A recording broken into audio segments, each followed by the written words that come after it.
Halo Bapak Ibu semua, jumpa lagi bersama saya Suparman dari Revo di Indonesia Edu Webinars bersama Revo seri belajar.id.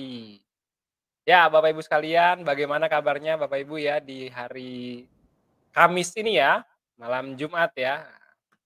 Mudah-mudahan sehat-sehat selalu ya. Besok kita sudah di akhir pekan ya, di hari Jumat.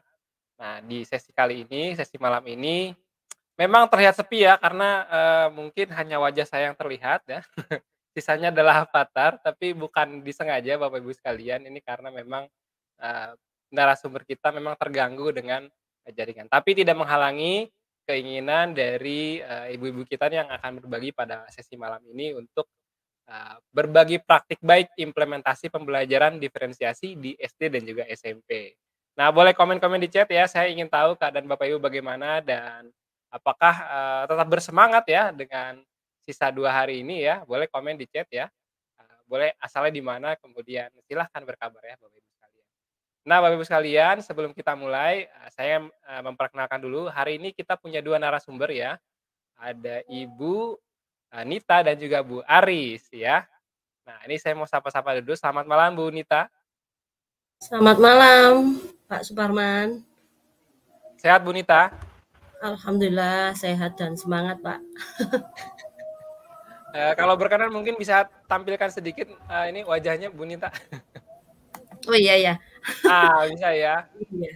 Ah, Selamat malam teman-teman semuanya di Edu oke, Webinar. terima kasih Bu Nita. Kemudian narasumber kita yang kedua adalah Bu Aris, saya mau sapa dulu. Selamat malam Bu Aris.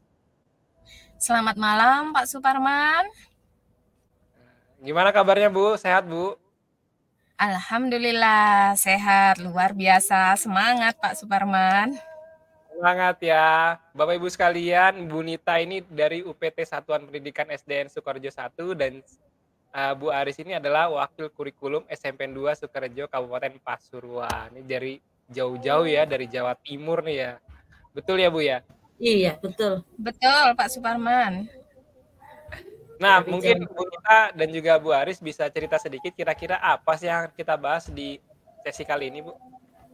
Oh iya, mungkin untuk kegiatan hari ini yang akan kita bahas yaitu tentang praktik baik, yaitu implementasi pembelajaran berdiferensiasi yang sudah kita terapkan di sekolah saya. Gitu, Pak.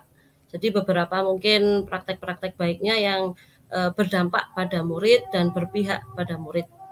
Begitu Pak Suparman.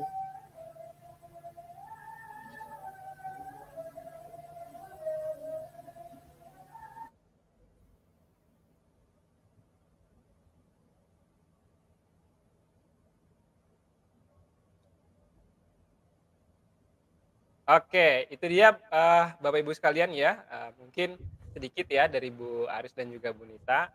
Nah, buat Bapak Ibu yang tertarik dengan, sesi ini dan ingin mengajak rekan-rekan yang lain dipersilakan ya, silakan sebarkan di, praktik baik implementasi pembelajaran diferensiasi di SD dan juga di SMP.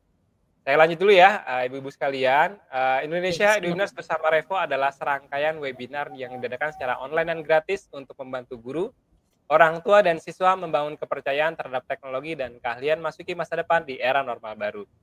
Seri webinar belajar.id ditujukan untuk mendukung program aktivasi akun pembelajaran belajar.id yang akan menitik beratkan pada pengenalan dan cara aktivasinya. Teknik-teknik mengajar efektif baik tatap muka maupun tatap maya dan kiat-kiat mentransformasi pembelajaran. Acara ini banyak berkolaborasi dan juga didukung oleh banyak pihak ya, dari Kementerian Pendidikan dan Kebudayaan, Ristek, kemudian TV Edukasi, Belajar.id, Google for Education, dan juga Revo. Pos pertanyaan Bapak Ibu semua di live chat dan juga dapat menonton kembali rekaman video ini, jadi jangan lewatkan video live seru dan playlist rekaman kami di YouTube @revindonesia. Bagian pengalaman dan juga tag kami di Instagram @revindonesia dan juga Facebook grup pendidik abad 21 di bit.ly grup pendidik abad 21. Cek update di website Guru Berbagi karena kami juga berbagi di sana di Guru Belajar dan berbagi.kemdikbud.go.id. Bapak Ibu sekalian, bagi Bapak Ibu yang terkendala dengan akun PTK yang terhapus ya, ini Bapak Ibu bisa mengunjungi halaman bantuan ya di belajar.id dan juga bit.ly akun terhapus autosync ya. Silakan di screenshot kemudian sebarkan informasi ini ke rekan-rekan yang lain. Kemudian itu saja ya Bapak Ibu sekalian ya, ini dia praktik baik implementasi pembelajaran diferensiasi di SD dan SMP bersama ibu kita dan juga Mbak. Silakan Ibu sekalian. Terima kasih Pak Suparman. Bisa dimulai ya Pak Suparman untuk kami? Iya, bisa Bu. Terima kasih. Saya ingin menyapa dulu rekan-rekan yang ada di Nusantara ini, guru-guru hebat mungkin yang ada di seluruh Nusantara pada yang hadir pada malam hari ini. Bismillahirrahmanirrahim. Assalamualaikum warahmatullahi wabarakatuh. Selamat malam dan salam bahagia untuk kita semuanya. Mohon izin Ibu Bapak memperkenalkan diri. Saya Aris Rapsilawati, saya guru di SMP Negeri 2 Sukorejo. Selain itu, saya juga wakil kepala kurikulum yang ada di sekolah kami.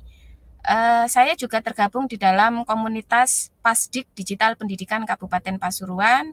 Kebetulan saya merupakan salah satu pengurus dari Pasdik sebagai sekretaris dari Kokapten kami, yaitu Pak Sugeng. Ibu Bapak, mohon izin lagi untuk berbagi praktik baik atas pelaksanaan pembelajaran diferensiasi yang ada di sekolah kami. Mungkin tidak seperti yang dilaksanakan di sekolah Ibu Bapak. Kami hanya ingin mencoba, bukan berarti apa yang kami laksanakan ini yang terbaik. Mudah-mudahan dari yang kami paparkan nanti ada sedikit masukan untuk bisa membuat kami lebih berkembang lagi, atau mungkin bisa jadi pembelajaran untuk kita semuanya. Baik, untuk implementasi pembelajaran diferensiasi yang ada di SMP,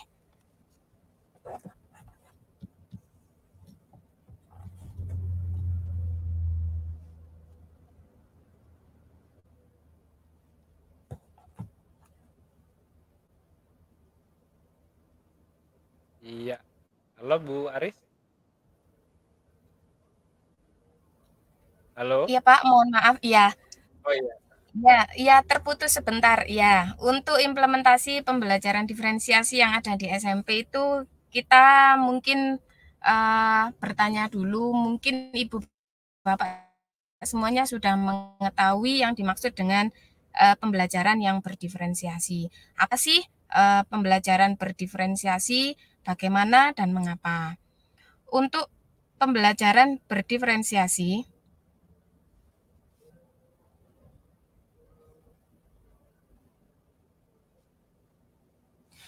merupakan pembelajaran yang dilaksanakan di kelas untuk memenuhi kebutuhan belajar setiap siswa atau secara individu. Tetapi pembelajaran ini tidak menuntut guru untuk membuat rancangan pembelajaran atau RPP untuk setiap siswa, melainkan bagaimana kita bisa memetakan dulu terkait pembelajaran diferensiasi yang akan kita sajikan. Kemudian, mengapa harus demikian? Karena pembelajaran diferensiasi itu, halo, apakah suara saya masih bisa aman Bu? Bisa terdengar Pak Suparman? Masih. Ya, di sini untuk pembelajaran diferensiasi itu esensinya yaitu memahami siswa secara terus-menerus, membangun kesadaran tentang kekuatan dan kelemahan dari peserta didik kita atau siswa kita. Bagaimana kita mengamati, menilai kesiapan, minat, dan profil atau preferensi belajar dari anak didik kita. Nah, semua itu menggunakan preferensi bagaimana bisa mendemonstrasikan setiap profil belajar yang dimiliki oleh siswa kita. Tetapi tidak hanya itu, bagaimana kita bisa menciptakan lingkungan belajar yang nyaman dan memberikan pembelajaran yang efektif dan bermakna untuk siswa kita. Kemudian, mengapa kok kita harus melaksanakan pembelajaran diferensiasi? Nah, untuk pembelajaran diferensiasi di sini kita laksanakan karena kita merujuk pada satu kodrat dari siswa kita, bahwa setiap manusia itu terlahir istimewa. Setiap siswa itu pasti berbeda dan tentu saja perbedaan itu tidak menutup kemungkinan bahwa kita bisa berkembang dari sebuah perbedaan itu. Tentunya anak yang terlahir kembar pun itu pasti memiliki perbedaan. Dan siswa kita itu bukan siswa yang bersifat statis tapi dinamis, karena manusia itu mengalami pertumbuhan dan perkembangan. Itu pasti akan mengalami perkembangan baik itu mental, spiritual maupun psikologinya, utamanya dalam proses perkembangan kognitifnya. Kemudian bagaimana caranya? Yang pertama untuk di sekolah kami itu harus memiliki perencanaan tentang pembelajaran diferensiasi. Di awal semester kami melakukan kegiatan untuk memetakan. Yang pertama, untuk tahun ajaran 2022-2023 ini kami untuk kelas 7 menggunakan kurikulum Merdeka. Itu pun Merdeka berubah, mandiri berubah. Kemudian kami itu masih melaksanakan kurikulum 2013 kondisi khusus. Nah, mengkaji kurikulum untuk kekuatan dan kelemahan siswa kita agar kita bisa memetakan. Kemudian yang kedua, merancang perencanaan dan strategi sekolah yang sesuai dengan kurikulum dan metode pembelajaran yang akan digunakan untuk memenuhi kebutuhan belajar setiap siswa. Selanjutnya, menjelaskan bentuk dukungan guru dalam rekomendasi untuk melaksanakan pembelajaran diferensiasi yang memenuhi kebutuhan belajar siswa, serta mengkaji dan menilai pencapaian dari rencana sekolah secara berkala atas pelaksanaan kurikulum yang sudah ditetapkan di awal tahun ajaran. Yang pertama untuk nomor 1 dan 2 itu kami melaksanakan yang namanya, pertama itu kami rapatkan dengan seluruh tim staf. Di sini ada kepala sekolah dan tentunya ada waka dan kepala urusan serta staf bidang untuk menentukan kurikulum apa yang terbaik yang bisa kita laksanakan untuk memajukan sekolah kita, utamanya untuk mendukung kurikulum Merdeka. Selanjutnya, kami melaksanakan sosialisasi terkait pelaksanaan kurikulum yang akan kami laksanakan dengan komite dan seluruh wali murid, dan itu dilakukan secara berkala, biasanya tiap awal semester atau tiap awal tahun ajaran untuk koordinasi bahwa sekolah kami melaksanakan metode kurikulum Merdeka. Kemudian untuk kegiatan pengkajian dan pencapaian rencana sekolah yang sudah dilaksanakan ini di akhir kami juga melaksanakan kegiatan evaluasi dan tindak lanjut apa yang akan dilaksanakan untuk kurikulum di tahun berikutnya. Dan seperti apa yang dilaksanakan di sekolah kami untuk melaksanakan pembelajaran berdiferensiasi.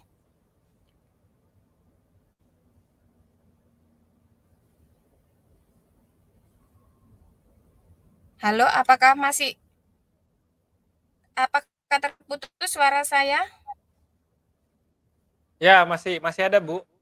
Lanjut, Bu. Oh ya, terima kasih. Untuk kegiatan penerapan pembelajaran diferensiasi, kalau tadi kami mengulas tentang bagaimana awal mula kami melaksanakan pembelajaran berdiferensiasi ini untuk mendukung kurikulum Merdeka. Sekarang bagaimana penerapan yang kami lakukan di kelas. Pertama, kami memetakan terkait kebutuhan belajar peserta didik melalui asesmen diagnostis. Di sini asesmen kami laksanakan secara 2 tahap, ada yang non-kognitif dan ada yang kognitif.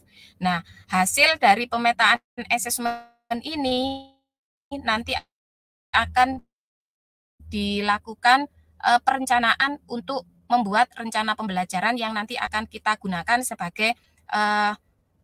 sebagai cara untuk melaksanakan pembelajaran berdiferensiasi yang ada di kelas. Kemudian untuk asesmen diagnostik yang kami laksanakan, di sini kami mengembangkan sendiri. Kami mengembangkan asesmen diagnostik ini bersama dengan guru BP atau guru BK, kemudian dengan wali kelas, dan juga kami melibatkan di sini guru di jenjang sebelumnya untuk mengetahui pemetaan kognitif yang sudah dicapai oleh siswa kami. Nah, untuk link kegiatan asesmen diagnostik kami sudah saya paparkan di dalam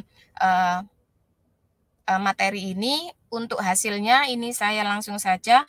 Untuk asesmen diagnostik non-kognitif kami memaparkan minat. Di sini kami hanya mengembangkan beberapa bidang keahlian. Untuk minat, kami mengembangkan 5 bidang keahlian. Yang pertama di sini kami mengembangkan untuk literasinya, kemudian di bidang keahlian untuk numerasinya, kemudian ada sains, ada olahraga, dan ada seni. Mungkin di sekolah Bapak Ibu bisa mengembangkan lebih banyak lagi. Ini hanya sederhana. Kami hanya ingin tahu pemetaan di awal saja, karena pelaksanaan untuk kurikulum merdeka di sekolah kami baru tahun ini, dan itu pun kami menggunakan implementasi kurikulum merdeka secara mandiri. Dari hasil asesmen diagnostik dari sisi minat, itu ternyata kami mengambil sampel untuk satu kelas saja di sini, itu hampir 50% lebih itu menggunakan atau anak-anak lebih menyukai atau berminat di bidang olahraga. Sisanya tersebar di bidang sains, kemudian seni, kemudian numerasi dan literasi, dan yang paling sedikit di sini ternyata anak-anak kurang menyukai di bidang numerasi. Kemudian berikutnya untuk profil belajar, di sini kami ingin mengetahui bagaimana sampel yang kami gunakan di sini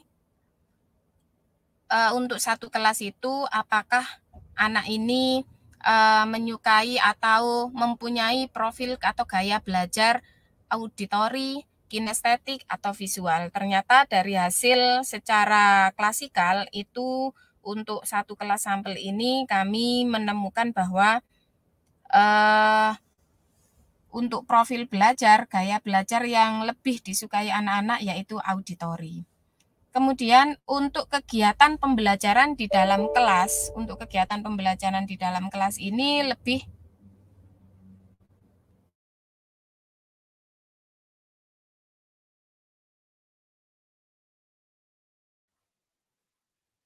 Halo Bu Aris. Halo.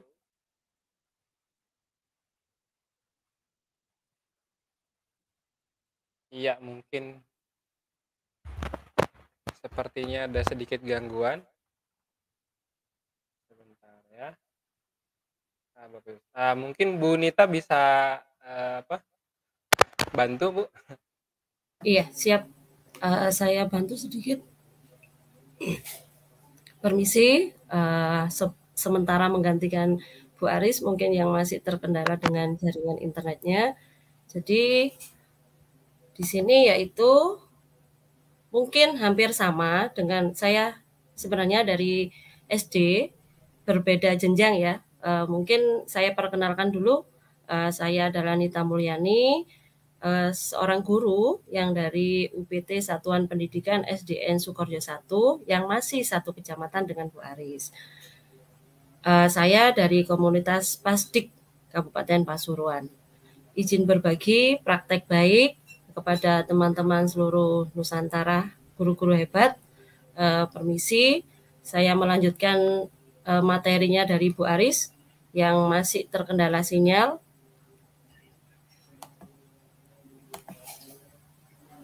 Sebentar Pak ya, masih tidak kelihatan materinya ini.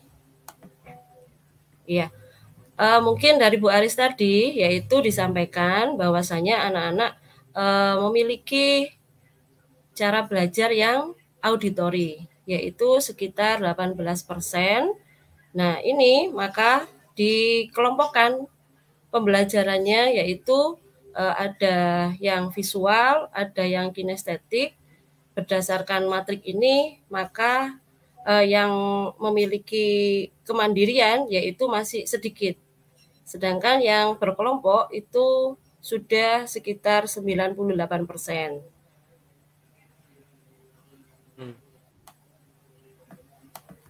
Saya lanjutkan. Nah, di sini sebelum kita melakukan pembelajaran, maka yang perlu dilihat lagi adalah kesiapan belajar murid. Jadi memang di pembelajaran berdiferensiasi ini yang sangat diperhatikan pertama adalah gaya belajar, kemudian yang kedua yaitu kesiapan belajar. Nah, kesiapan belajar di sini yang kebetulan Bu Aris ini adalah seorang guru IPA, yaitu ada sekitar 12% yang masih belum mengetahui. Jadi kesiapan belajar ini memang kita perlukan. Kenapa? Tujuannya agar murid ini tahu posisinya mereka di mana. Jadi pada saat murid ini tahu posisinya di kecapaian belajarnya, maka dia akan berpikir atau memiliki cara belajar yang disesuaikan dengan kebiasaannya atau kesiapan belajar itu tadi. Nah, dari pemetaan tadi, maka guru dapat melakukan kegiatan yang dapat mengeksplorasi minat dan cara belajar dari peserta didik. Selanjutnya, yaitu, sebentar ya Pak ya, sambil saya buka ini. Halo, Bu Aris kayaknya sudah bergabung lagi. Oh, sudah masuk? Bu Aris?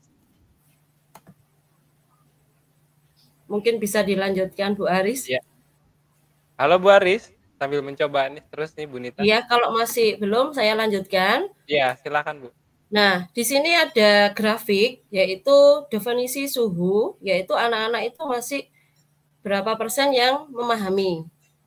Dari grafik ini mungkin bisa dilihat bahwasanya Bu Aris ini membuat sebuah pertanyaan untuk pematik di awal. Jadi di sini kelihatan si siswa ini memiliki kecapaian belajarnya seperti apa. Jadi si Bu Aris bisa melaksanakannya. Nah, dari kesiapan belajar, kemudian ada harapan tentang kelas yang menyenangkan. Jadi siswa-siswa yaitu menuliskan kesulitan atau kekurangan yang dilakukan pada kegiatan belajar IPA. Contohnya yaitu di sini saya tidak merasakan kesulitan saat belajar IPA karena belajar IPA sangat seru dan gurunya juga seru. Nah, ini adalah pendapat murid pada kegiatan pembelajaran awal. Kemudian berhitung dan mempunyai nama-nama yang agak rumit. Kemudian saya kurang mengerti tentang pelajaran IPA karena masih belum memahami. Kemudian kurang suka masa-masa jenis. Nah, di sini jadi pada saat kita mengetahui anak ini tidak suka, bagaimana seorang guru ini memberikan fasilitas yang memadai, yang sesuai dengan kebutuhan belajarnya si siswa. Setidaknya pada pembelajaran berdiferensiasi ini adalah guru itu sebagai fasilitator dan juga motivator. Seperti itu. Nah, selanjutnya ada yaitu sulit untuk di saat praktek. Nah, jadi ada anak yang biasanya praktek itu yang mengalami kesulitan. Tapi ada juga si anak yang suka dengan praktek. Nah, dari sinilah kita mengetahui si siswa ini sukanya dengan apa, kita sesuaikan juga. Ini adalah beberapa tulisan bagaimana model kelas IPA yang menyenangkan bagimu. Nah, di sini juga ada pendapat yaitu tentang fisika dan kimia, kelas yang seru dan banyak hiburannya, percobaan, memiliki kelompok yang aktif dalam pembelajaran, kemudian ada siswa yang menjelaskan tentang kelasnya itu santai, kemudian kelasnya bersih, tidak berisik ya. Itu mungkin dari situlah kita mengetahui latar belakang murid. Nah, setelah kita mengetahui latar belakang murid, yang kita lakukan adalah menuliskan apa sih sarannya agar IPA ini istilahnya itu asik lah istilahnya. Di sini ada beberapa respon, yaitu ada belajar lebih santai dan tidak berisik, mencoba percobaan tentang kimia dan lain-lain, memiliki alat IPA yang lengkap, Jadi ini adalah hasil pendapatnya para murid. Selanjutnya saya lanjutkan ya Pak ya, yaitu untuk plan. Plan berarti dari beberapa kegiatan tadi, yaitu seorang guru akhirnya memiliki tujuan belajar yang harus didefinisikan secara jelas. Kemudian kita harus merespon kebutuhan belajar murid. Yang ketiga, menciptakan lingkungan belajar yang mengundang murid. Yang keempat, yaitu manajemen kelas yang efektif. Dan yang kelima adalah penilaian yang berkelanjutan. Nah, itu adalah beberapa awal bagaimana kita mempersiapkan untuk pembelajaran berdiferensiasi. Memang pembelajaran ini itu kalau saya rasakan juga itu tidak sama dengan pembelajaran yang sebelum-sebelumnya, di mana kita memberikan pembelajaran secara keseluruhan kepada murid tanpa mengetahui kebutuhan murid. Jadi contohnya adalah misalnya saja ada seorang anak yang ingin melihat sebuah bola ya, nonton bola di sebuah lapangan. Nah kan di situ kan ada anak yang lebih tinggi, ada anak yang lebih pendek. Nah seperti itulah kita memetakan kebutuhan murid tersebut. Saya lanjutkan. Bu Aris masih belum masuk ya Pak? Belum Bu, silakan Bu Nit. Iya, siap. Selanjutnya yaitu strateginya. Nah, di sini ada yaitu pembelajaran berdiferensiasi ini pasti cirinya yaitu ada 3 aspek kebutuhan siswa yang harus dilakukan. Kalau selama ini kita melakukannya hanya asal atau hanya mengejar sebuah tujuan tanpa melihat kebutuhan, maka disinilah perbedaan adanya pembelajaran berdiferensiasi, yaitu yang pertama adanya diferensiasi konten, yaitu strategi membedakan format penyampaian materi.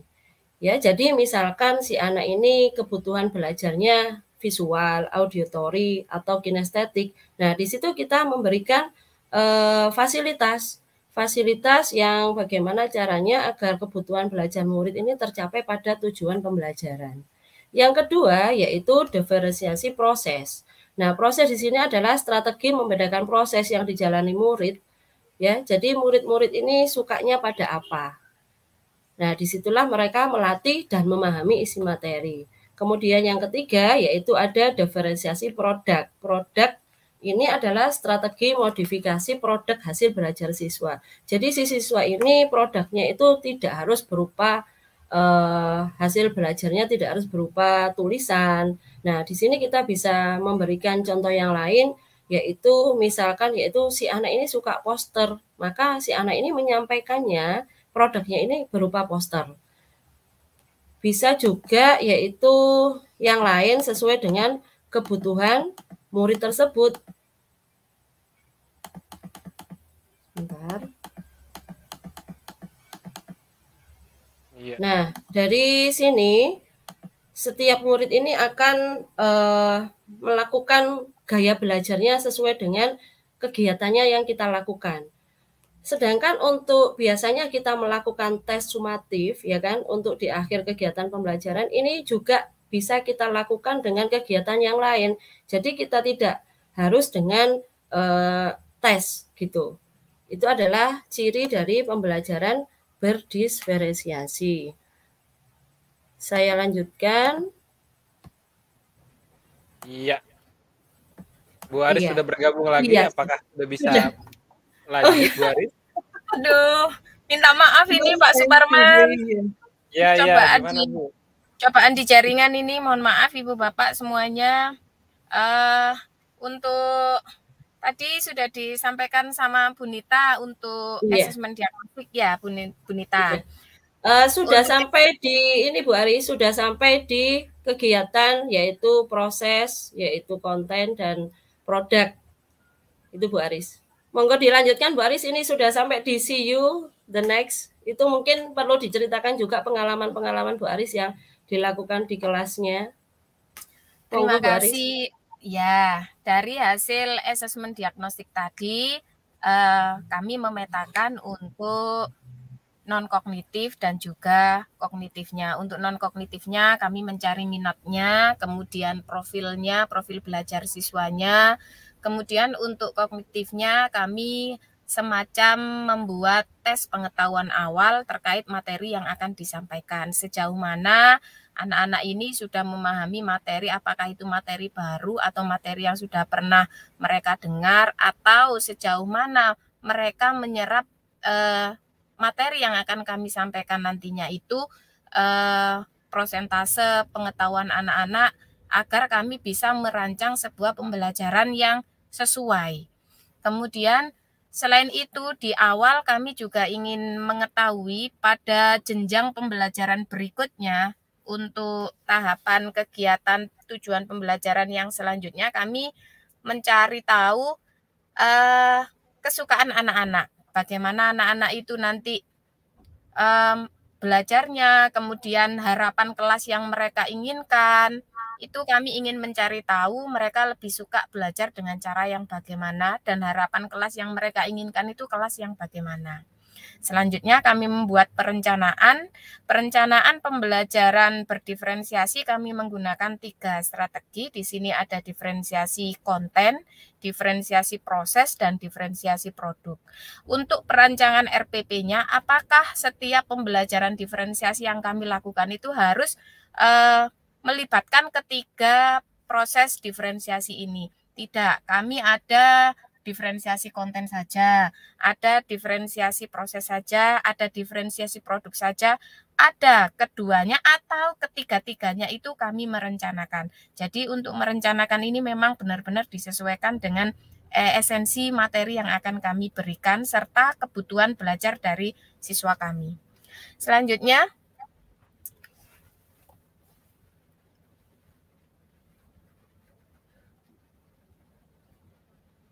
untuk perencanaan pembelajarannya, itu kami membuat model pembelajaran. Mungkin untuk Bapak Ibu yang lain sudah pernah mendengar tentang lesson study, kami mengimplementasikan kegiatan tersebut di sekolah kami.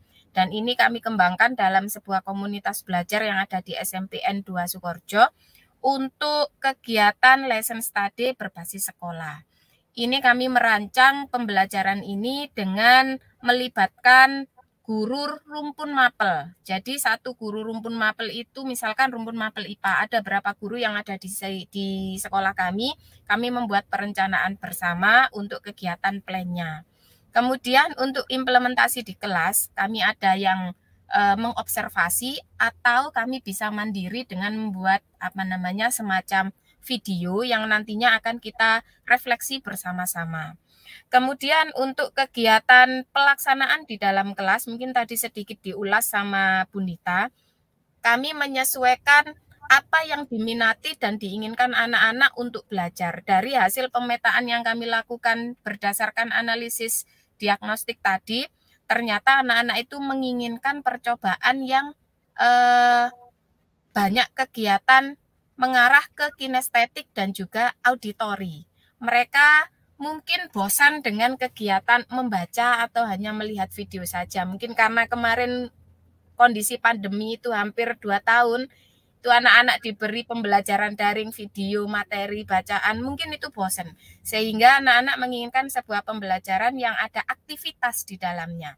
Sehingga mereka lebih menyukai kegiatan olahraga, minatnya. Maka kami membuat sebuah pembelajaran di mana anak-anak ini full dengan aktivitas. Kemudian di akhir untuk kegiatan pembelajarannya kami melaksanakan kegiatan yang namanya refleksi. Refleksi ini untuk memetakan apakah kegiatan pembelajaran ini sesuai dengan desain pembelajaran yang kita inginkan atau tidak. Karena pembelajaran yang real di dalam kelas itu tidak bisa kita desain atau kita setting sesuai plek atau sama persis seperti RPP yang kita buat, karena ada hal-hal yang bersifat unconditional atau insidental yang tiba-tiba terjadi di dalam kelas yang kita tidak tahu seperti apa. Oleh karena itu, setiap kali pembelajaran, refleksi ini tidak hanya dilakukan oleh guru, tetapi juga dilakukan oleh siswa. Jadi ada jurnal refleksi siswa. Di sini kami ingin menggali apa yang telah siswa pelajari selama pembelajaran, kemudian apakah kesulitan-kesulitan yang mereka hadapi, atau apa yang sudah mereka dapatkan. Kemudian Selain itu, pada kegiatan yang diinginkan oleh anak-anak tadi, hasil pemetaan itu anak-anak juga menginginkan kegiatan yang berkelompok, alias apa ya, kegiatan yang murni untuk pengembangan kepribadian sosial mereka. Nah, untuk hal ini sangat mendukung bahwa memang manusia itu tidak bisa hidup sendiri. Artinya mereka memang membutuhkan lingkungan sosial, interaksi antar temannya dengan media dan juga dengan guru. Di sini kami ingin memetakan untuk jurnal refleksi diri dari siswa itu sendiri yang mereka rasakan secara pribadi. Kami memetakan tersebut. Di akhir setelah pelaksanaan pembelajaran, kemudian refleksi, kemudian lain sebagainya, ada kegiatan yang namanya assessment. Assessment ini penting. Dalam praktik pembelajaran berdiferensiasi itu harus berakar pada assessment untuk mengetahui sejauh mana pembelajaran yang sudah kita laksanakan ini berhasil atau tidak.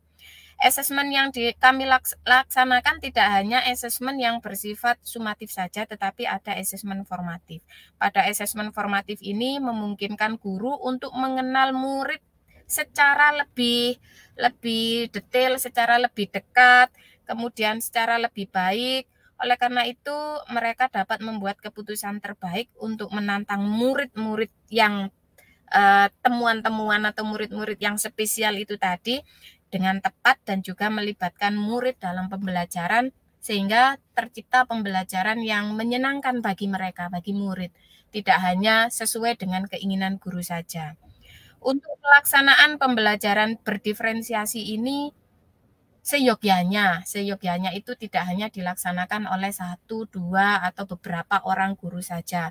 Seyogyanya bisa dilaksanakan secara keseluruhan oleh seluruh guru.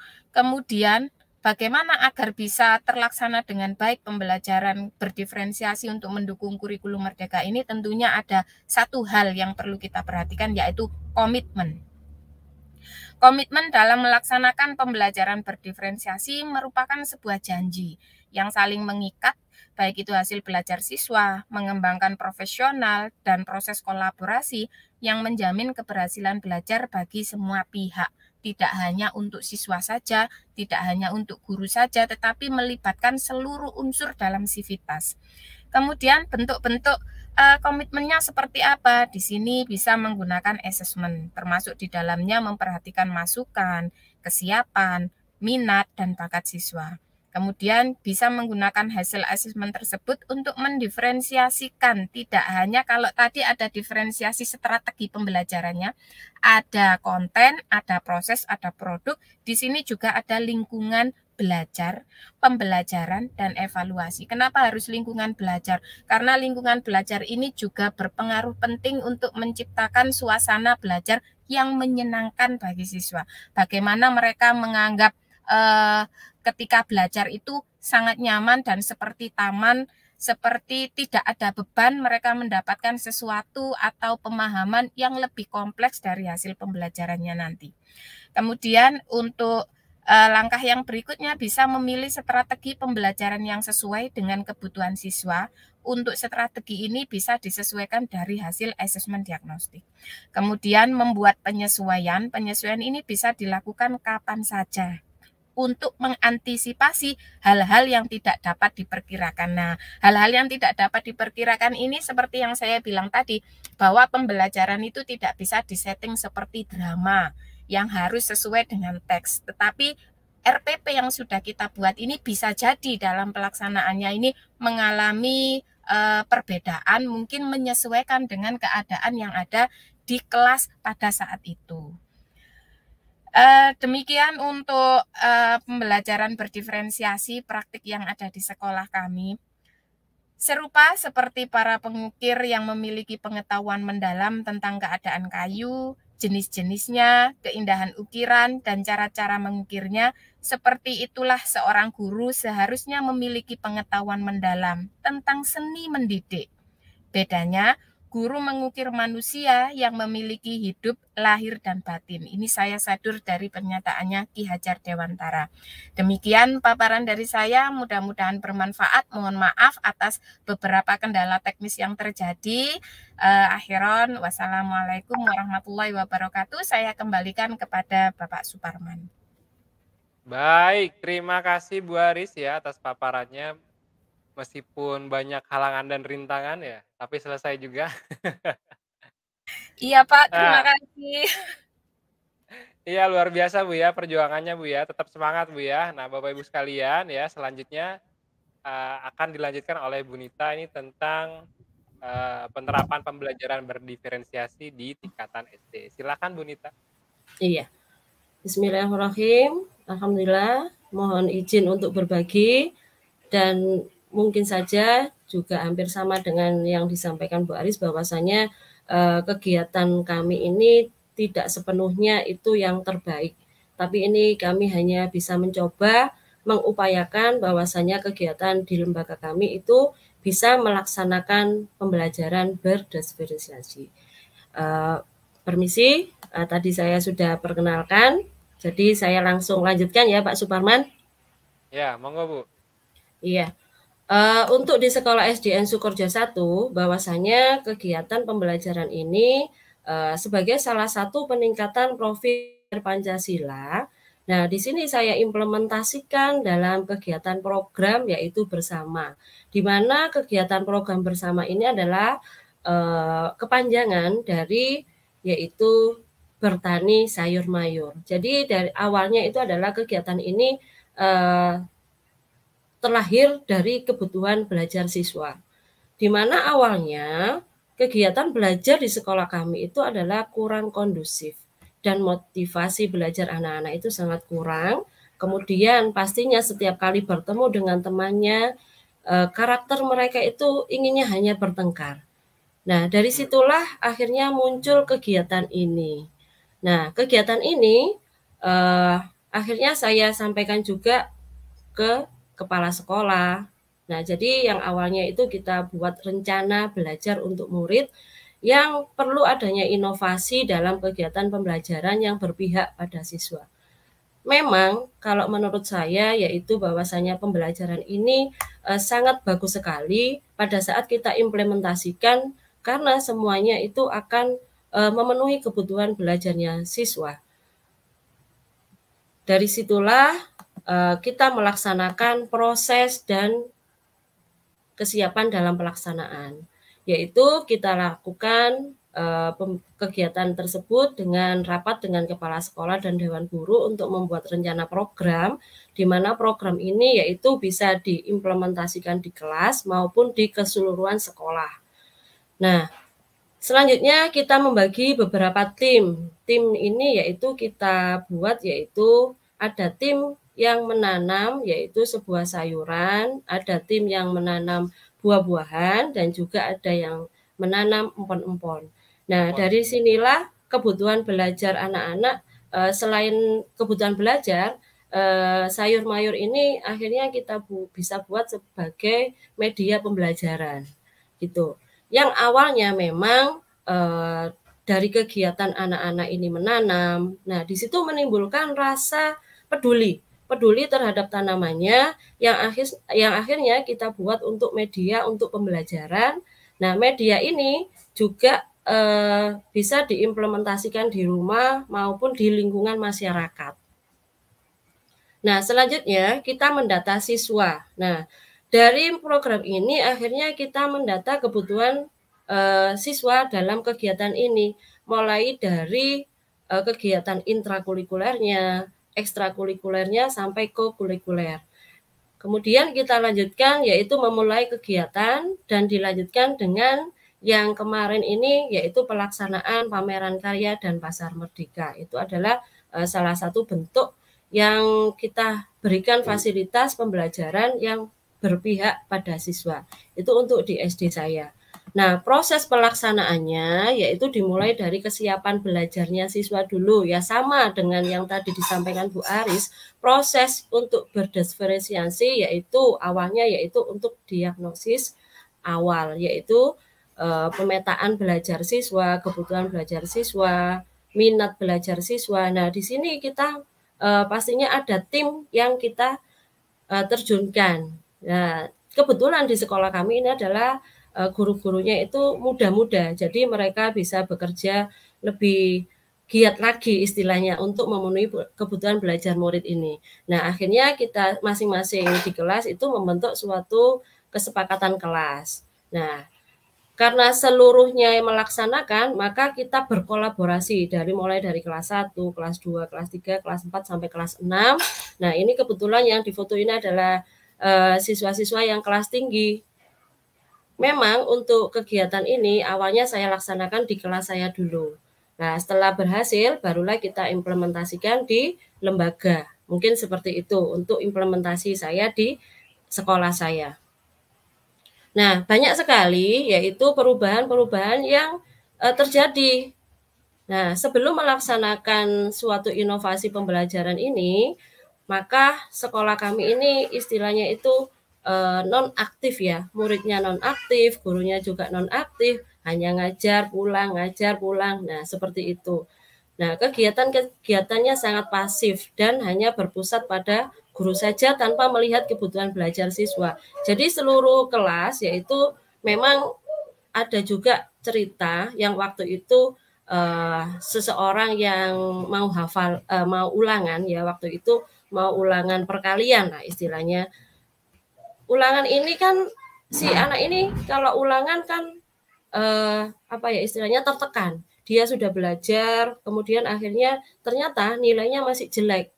Nah, karena si guru ini memberikan pembelajaran yang keseluruhan, jadi dia tidak tahu manakah kebutuhan siswa ini.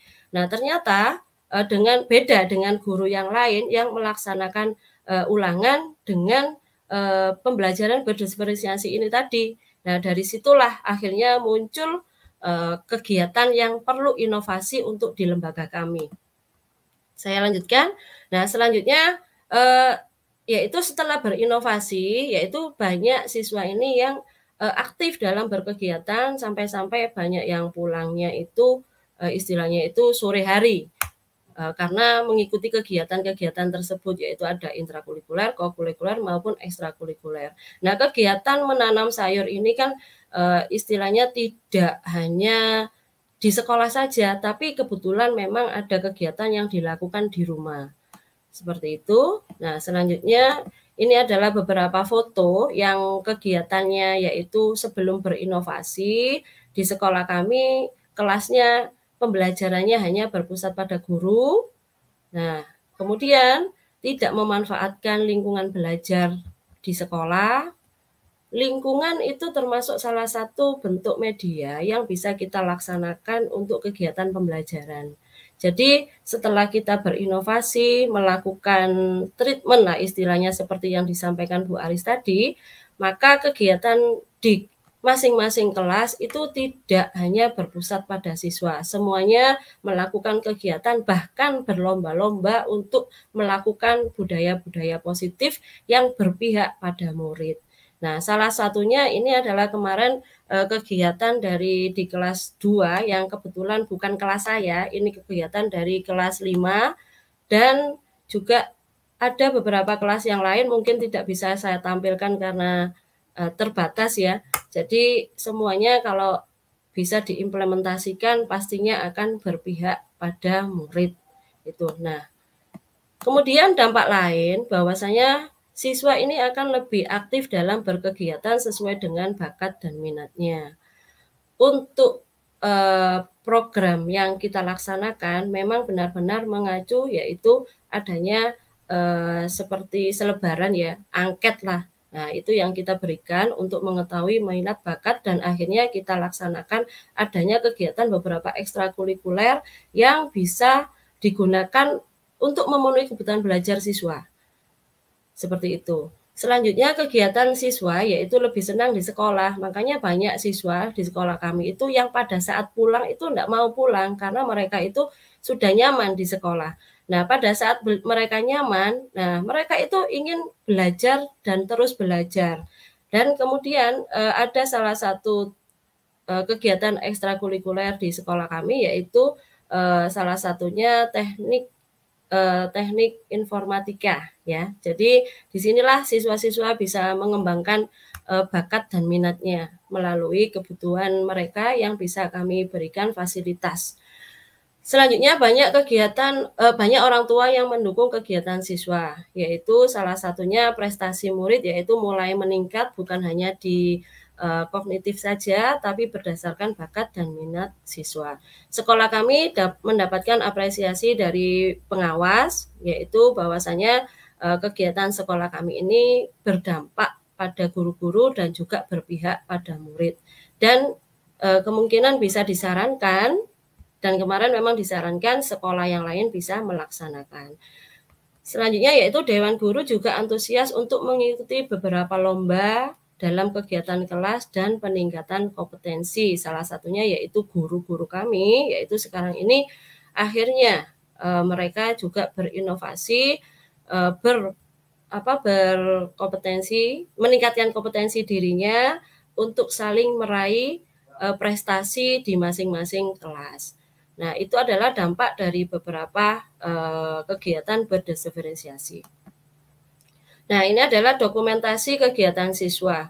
Bahwasanya memang kegiatan kami ini berpihak pada murid, bukan hanya di kelas tapi di luar kelas, ya. Jadi ini adalah fasilitas-fasilitas yang bisa kami berikan kepada murid agar murid-murid kami bisa membentuk profil pelajar Pancasila yang seperti diharapkan oleh Kementerian Pendidikan sesuai dengan visi dan misinya.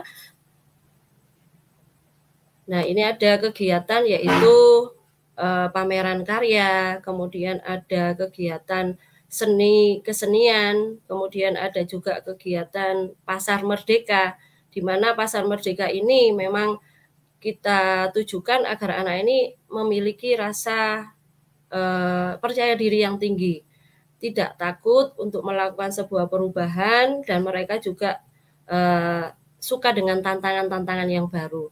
Dari kegiatan berkarya seperti ini akhirnya memicu kelas-kelas kami yaitu untuk selalu berinovasi, baik guru maupun muridnya. Murid-murid kami istilahnya itu mereka juga tidak ingin kalah dengan kelas yang lain jika ada hal-hal yang baru. Jadi mereka selalu mengikuti perkembangan-perkembangan. Itu adalah salah satu motivasi agar murid ini memiliki semangat belajar yang tinggi. Nah, ini ada beberapa siswa yang melakukan kegiatan yaitu memanen sayur di sekolah, kemudian mereka juga menggunakan alat timbangan di sekolah, dilanjutkan dengan menjualnya juga di sekolah. Nah, kegiatan-kegiatan semacam ini semoga bisa kita laksanakan berkelanjutan untuk kedepannya. Pastinya semua kegiatan ini adalah tidak jauh dengan refleksi yang perlu kita lakukan setiap kali melakukan kegiatan. Refleksi yang selalu kita lakukan yaitu setiap kali pembelajaran kita lakukan refleksi, dan juga baik secara keseluruhan maupun secara program di sekolah. Itu adalah kegiatan yang bisa saya sampaikan. Nah, kemudian refleksi yang bisa saya sampaikan yaitu dengan memberikan fasilitas yang terbaik untuk murid, maka akan memberikan gerak yang bebas dalam pembelajaran. Sebuah inovasi akan melahirkan murid yang berprestasi dan berkarakter profil pelajar Pancasila. Memang kalau menurut saya yaitu pembelajaran berdiferensiasi ini adalah sebuah wadah di mana ini adalah memberikan fasilitas yang sangat mendukung pada murid-murid.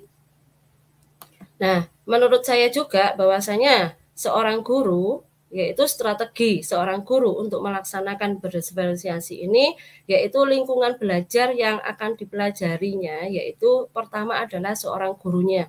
Gurunya itu harus bisa menyiapkan beberapa susunan, satu tempat duduk peserta didik, kemudian yaitu ada lagi papan-papan yang perlu mungkin ditempelkan. Selanjutnya mungkin juga perlu pojok belajar. Nah, itu adalah beberapa pendukung yang perlu dilaksanakan. Nah, terus lagi yaitu yang sangat diperlukan yaitu perancangan pembelajaran. fokus pada tujuan bermakna yang ingin dicapai. Kemudian yaitu kita pastinya harus memiliki asesmen yang tepat untuk melibatkan fisik, emosi, dan stimulus yang tepat untuk pembelajaran berpikir. Kemudian menyadari adanya keberagaman dan melakukan intervensi. Nah, disitulah seorang guru pastinya ditantang untuk melakukan sebuah perubahan. Dan seorang guru ini adalah seorang fasilitator, di mana beliau, seorang guru, harus memiliki kemampuan reflektif, yaitu mampu berpikir dan berpikir atau metakognisi. Kemudian memiliki kemampuan komunikasi yang memberdayakan murid agar mampu mandiri dan memanfaatkan potensi dirinya.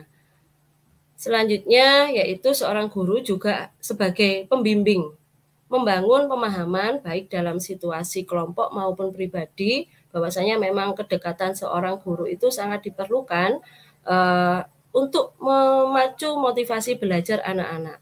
Kemudian kita juga sebagai pemandu dan memperkaya interaksi antar peserta didik. Dan yang paling penting yaitu adalah seorang guru itu adalah seorang motivator.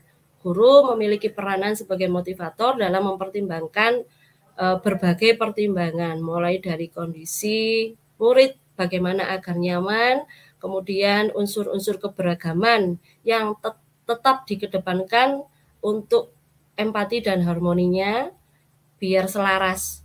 Kemudian untuk menumbuhkan keinginan peserta didik ini untuk mengembangkan pola berpikirnya. Jadi anak-anak dari kegiatan pembelajaran ini yaitu mereka mulailah untuk berpikir kritis. Kemudian menumbuhkan semangat peserta didik untuk mengendalikan diri dalam kegiatan hal-hal yang positif. Mungkin selanjutnya yaitu sebentar Pak. Iya, sudah selesai. Terima kasih. Mungkin cukup sekian dari saya Pak. Yang bisa saya sampaikan, mungkin yang paling penting adalah sebuah motivasi. Memang motivasi ini adalah sangat penting kita perlukan. Kenapa sangat penting? Ya karena itu tadi, jika seorang anak itu motivasinya tinggi, pastinya memiliki gaya belajar untuk memenuhi kebutuhan belajarnya pasti sangat bagus juga. Demikian dari saya Pak, mungkin ada yang bisa ditanyakan, monggo dipersilakan. Baik. Terima kasih Bu Nita dan juga Bu Aris ya. Ini waktu kita juga sudah habis ya. Tapi ada beberapa pertanyaan yang mungkin bisa dijawab ya. Yang pertama mungkin dari Pak Uyik, dari Pak Febri ya, dari Pak Febri. Bapak atau Ibu, ini bentuk penilaiannya seperti apa nih untuk penilaian berdiferensiasinya? Kalau yang berdasarkan praktik baik dari Bu Anita ataupun Bu Aris, silakan. Ya.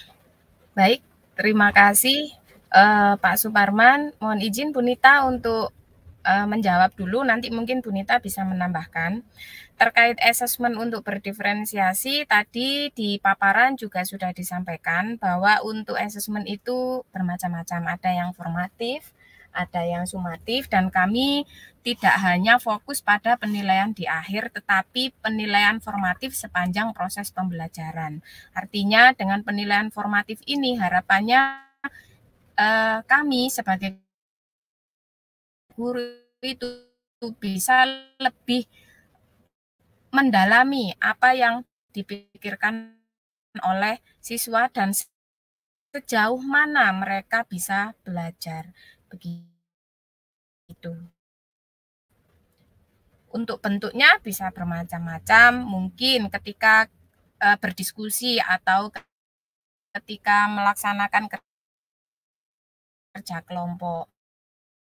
Di situ ada rubrik penilaian yang bisa kita laksanakan, atau ketika siswa juga berani menjawab atau bertanya, kemudian sudah sebagainya, perlakuan kepada siswa agar bisa lebih mengenal siswa kita dan bisa memperbaiki pembelajaran apa yang kurang untuk hari ini dan di kedepannya bisa lebih baik. Begitu mungkin bisa ditambahkan oleh Bu Nita, Pak Suparman.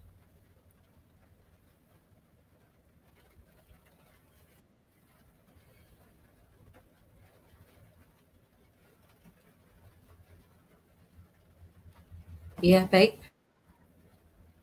Jauh berbeda yang dulunya dengan Bu Aris ya. Permisi saya menambahkan Bu Aris ya. Bahwasanya kegiatan pembelajaran itu asesmennya itu tidak harus seperti yang sebelum-sebelumnya yang kita lakukan. Jadi ini lebih fleksibel. Contohnya yaitu bahwasanya kegiatan formatif itu kan kalau kita mulai dari kegiatan awal sampai akhir kegiatan semester, ini anak-anak yang mendapatkan nilai itu tidak berkembang. Nah, padahal anak-anak ini memiliki yaitu istilahnya itu perkembangan dari peserta didik. Nah, nilai ini tidak harus katakan mulai dari awal masuk dia mendapatkan 70.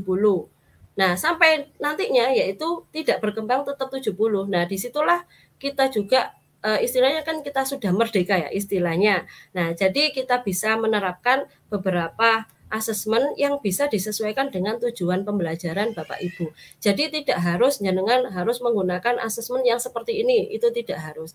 Jadi asesmen diagnosis, asesmen kognitif, sama asesmen sumatif, nah ini bisa kita sesuaikan. Dan bahkan pada saat sumatif itu kita juga tidak perlu anak-anak misalkan saja harus tes gitu. Nah ini tidak juga diperlukan semacam itu. Jadi kita bisa mengambil dari misalkan pada akhir semester kita melakukan kegiatan pameran karya dari masing-masing kelas. Nah, di sini kan anak-anak kan sudah melakukan yaitu kerja yang dimana mereka itu harus berbuat yang terbaik. Nah, jadi kita tidak perlu juga membuat asesmen yang sulit, ya kan?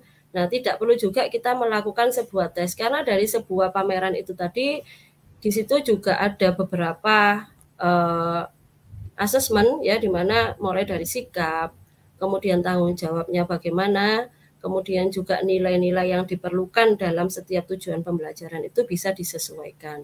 Mungkin seperti itu dari saya. Terima kasih. Baik, terima kasih Bu Nita dan juga Bu Aris ya. Terima kasih banyak. Itu dia Bapak Ibu sekalian sesi kita malam ini ya tentang praktik baik implementasi pembelajaran diferensiasi di SD dan juga SMP.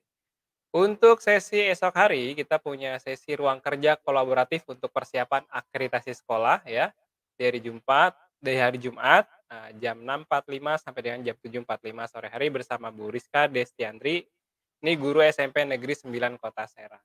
Kemudian sertifikat daftar hadir bisa Bapak Ibu dapatkan di bit.ly/hadir webinar belajar ID 48 periode 24 Januari sampai dengan 30 November 2022. Isi dengan benar di bit.ly/hadir webinar belajar ID 48, jangan sampai salah email dan juga namanya Bapak Ibu sekalian ya.